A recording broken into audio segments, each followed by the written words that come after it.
Both victims were brought here to CRMC. Investigators spent about 4 hours canvassing the area. Now, these water levels are creeping closer to the Kings River Golf and Country Club.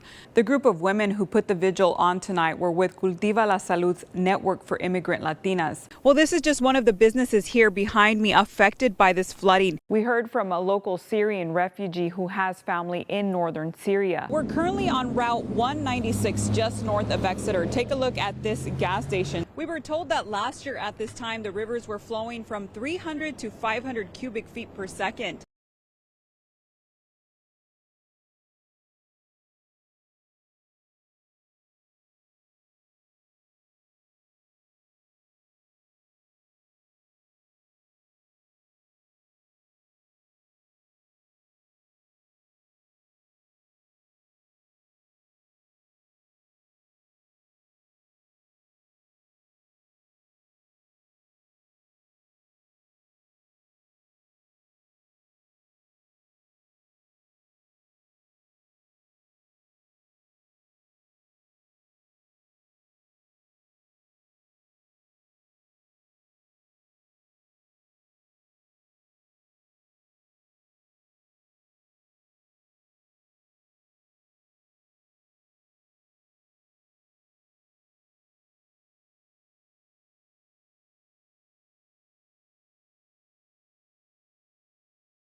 Officials with the sheriff's office told us they tried a less lethal method to try to get this man under control, but it was ineffective. He kept charging at deputies with not just one, but two different weapons.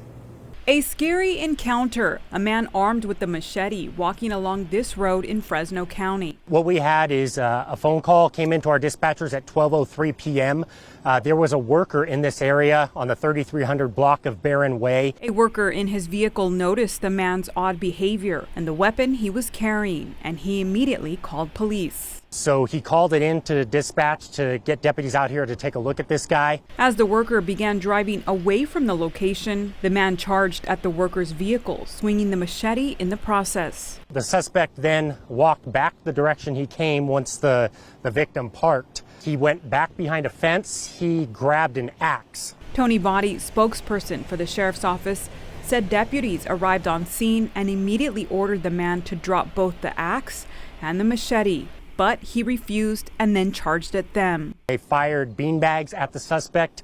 They did two separate sets, and it did not have an effect on the suspect. The suspect began to challenge the deputies and lunged forward toward him while still armed. So one of our deputies fired his handgun, striking the suspect. The man was shot multiple times by a deputy. He sustained a leg wound and is expected to be okay. You know, it's unknown right now if the suspect was under the influence of anything. Just at face value, to see him waving around two deadly weapons and not complying, there was some sort of disconnect there. Now, that man's identity has not been released at this time. He was brought here to CRMC. We were also told that he is known to deputies in the area. They are familiar with him and have dealt with him in the past. Reporting in Fresno, Juanita Adame, KC24, local news that matters.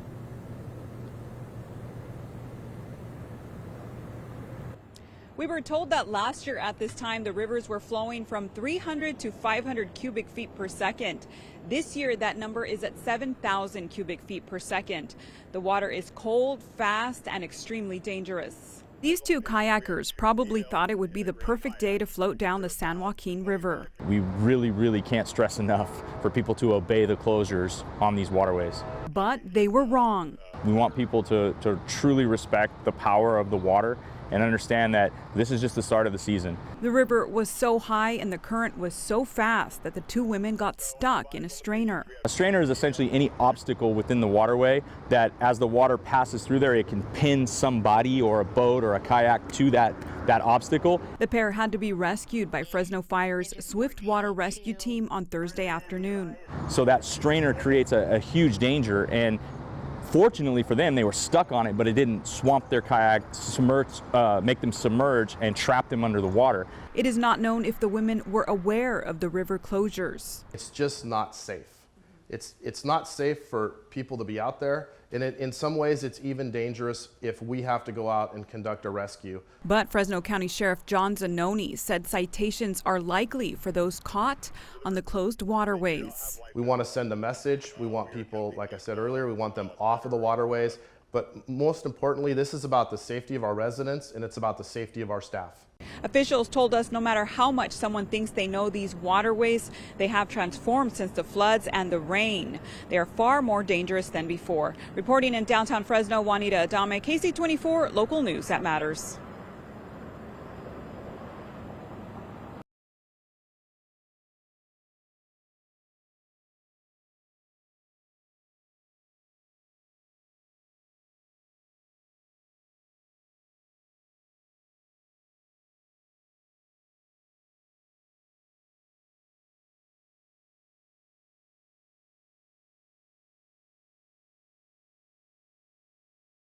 Well, this is just one of the businesses here behind me affected by this flooding.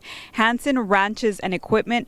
As you can see, the entire entrance to their building is covered by water, and they fear what is going to happen in the coming months. It was not something that Rafael Diaz was ever expecting to see. We see the rainwater coming in as usual, and I was like, it's just water coming in. But as it kept on coming and coming, we see water rising, and it's just, okay, this thing's getting serious. A massive body of water that used to be farmland, located directly in front of his workplace, Hanson Ranches and Equipment, just south of Corcoran. We just kind of had to kind of play it by ear, and then until finally the owners made the decision to go ahead and pull out of the shop, so because it was going to get flooded. Diaz's work was among the businesses affected by the recent storms that flooded parts of both Tulare and Kings County. Today, our teams are meeting with local leaders as it relates to the specific issue of the Corcoran levee. On Tuesday, Governor Gavin Newsom visited the areas to assess the damage and speak to locals. We were just down in Corcoran, walking Main Street of Corcoran, met with the mayor and other supervisor, reminding us of those being impacted. A small business we just visited that says business is already down because farm workers can't afford a beer after work. He said right now the key is planning for what's next. Those efforts, but most importantly, we recognize the impact this has had on real people. The governor promised locals they would do all they can to help bring relief to the affected areas. As a consequence, we not only need to maintain our vigilance, but we can't be impatient in terms of the impending floods and the damage that will occur here in a very short order. Now, Diaz also told us they had to move all of their equipment from this location to one closer to town. Reporting in Corcoran, Juanita, KC24, local news that matters.